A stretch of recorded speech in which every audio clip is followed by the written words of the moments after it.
For many of us, sport is about being the best. About hitting the final shot. The inbounds pass comes into Jordan. Here's Michael at the foul line. A shot on Elo. Good! The Bulls win it! They win it! Or winning championships.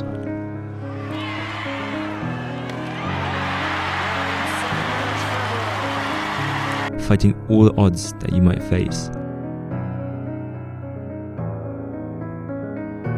Turning a certain defeat into your greatest victory. Only 8 seconds to go. Surely that's not going to be enough time. Drilled in. It's turned in with a second and a half left. Germany are in the semi-finals in unbelievably dramatic fashion. Sport brings us humans together, no matter our age or where we come from. Because it's not only the sport itself that matters, it's about what's around it, the friendships that are made, and the bonds that we forge for a lifetime. We take sports for granted, while for some children in other countries, it's a privilege, a challenge, and a dream. One of these countries is Sierra Leone. On April 27, 1961, a new nation was born. Its name, Sierra Leone. Sierra Leone has its traffic policemen, its libraries, its movie theaters, its department stores, stocked with goods from all over the world. That was Sierra Leone in 1961, one of the most prosperous nations and intellectual centres in all of Africa. Until 30 years later, in 1991, everything changed when the country was devastated by one of the bloodiest conflicts in African history.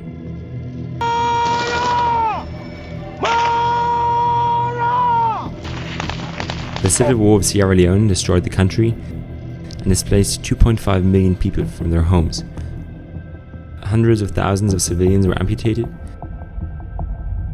and 50,000 were murdered. Many of these atrocities were committed by young child soldiers, some as young as 7, who had been lured into drug dependency and ordered to kill and mutilate former friends and families. It's narrow phenom,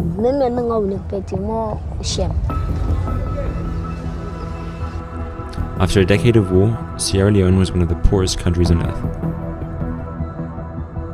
On the path to recovery, the country was struck again, this time by the Ebola virus in 2015. As soon as we get into the ambulance, we are dead. That was the perception they had.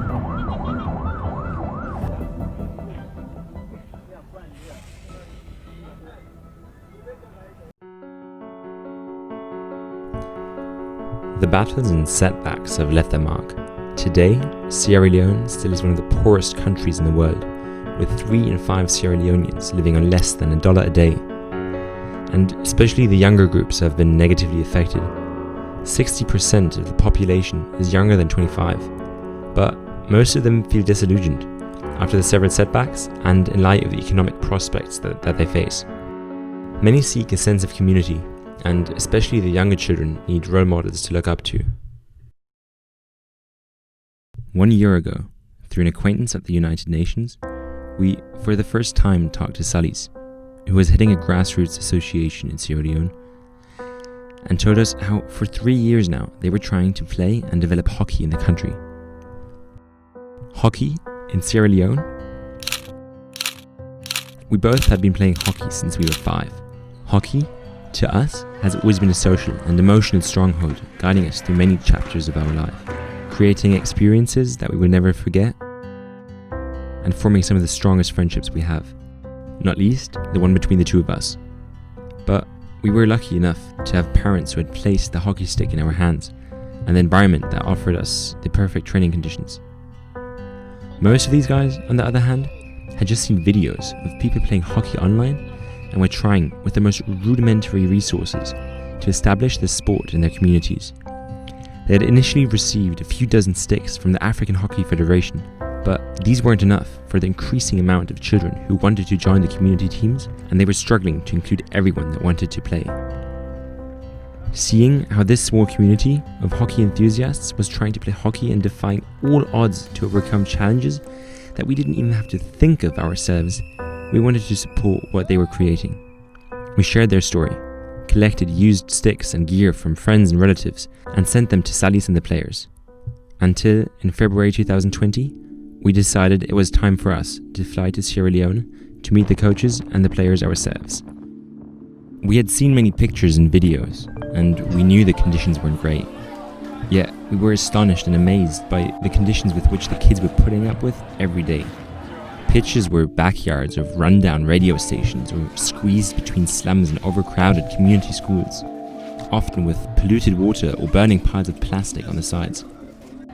Kids playing flip-flops on asphalt or dust fields covered by torn plastic, rocks and glass splinters, knowing that a first aid kit is a luxury that is not in reach of several miles. The sticks that they had received only a few years ago had deteriorated into a condition that made them virtually impossible to play with. Playing with the kids on their pitches and with their equipment, we understood what a limiting factor the conditions are right now. Conditions in which no hockey player would have dared to play in, but we also saw how happy these kids were. Happy because they loved the sport, about the community of the teams that had grown around it, and how the sport was slowly developing. These kids aren't just playing for fun. They are ambitious, they want to grow, learn from another, and become one of the best, day by day. My goal is to be one of the shining stars in the world, not even at my country level, but even worldwide. Small improvements make a huge difference. The sticks that our friends had given us, and that we had sent or brought along ourselves, enabled 100 new kids to join the game, and others to play at a much better level. Shoes and protective gear, no longer being sold by hockey shops in Europe, made the game safer for those who had been playing barefoot or in sandals. The single biggest difference was when we rented the only artificial turf in Sierra Leone, a pitch that had been constructed by a Japanese company for its employees, but that had now left the country. Very good. We had rented it to host the first nationwide tournament between all teams of the country, but at a cost of €300 a day, this was a temporary comfort that was otherwise far out of reach for the teams. This year, 2020, we want to help the communities jumpstart hockey as a sport in Sierra Leone, expand the sport to new teams in the landlocked cities, and achieve their dream of a National Hockey Association. We want to collect 500 sticks, boards, training cones, and other training equipment that is lying unused in the basements of former hockey players in Europe, and unsold equipment from manufacturers. This is how we arrange things properly.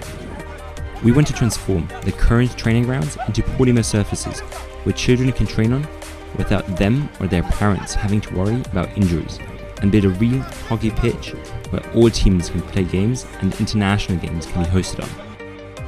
We have already received guaranteed support from the Sports Minister of Sierra Leone and the Sports Ambassador, who is also the brother of the country's president. I am really pleased to see you. Very happy, and you came the right time. We will support you, any support you need from us. The government will be ready to assist. We want to start a national league in Sierra Leone and enable the country to participate in the Hockey Africa Cup of Nations. But to make this vision come true, for Salis, the coaches, and all kids in the communities of Sierra Leone, we need your help. And there are many ways by which you can make a difference. First, you can directly contribute to a safer infrastructure for the kids to train in. Sign up at sierraleonehockey.org to donate a few euros a month. Every small contribution helps us turn a dust field into a smooth rubber surface. Second, if you, your family, your friends, your hockey club or hockey teammates have sticks or other unused equipment, let us know via personal message or email to contributions@sierraleonehockey.org. But most importantly, share this video. Together, we can empower a movement, building a community for hundreds of children in Sierra Leone, and build hockey as a sport for an entire country.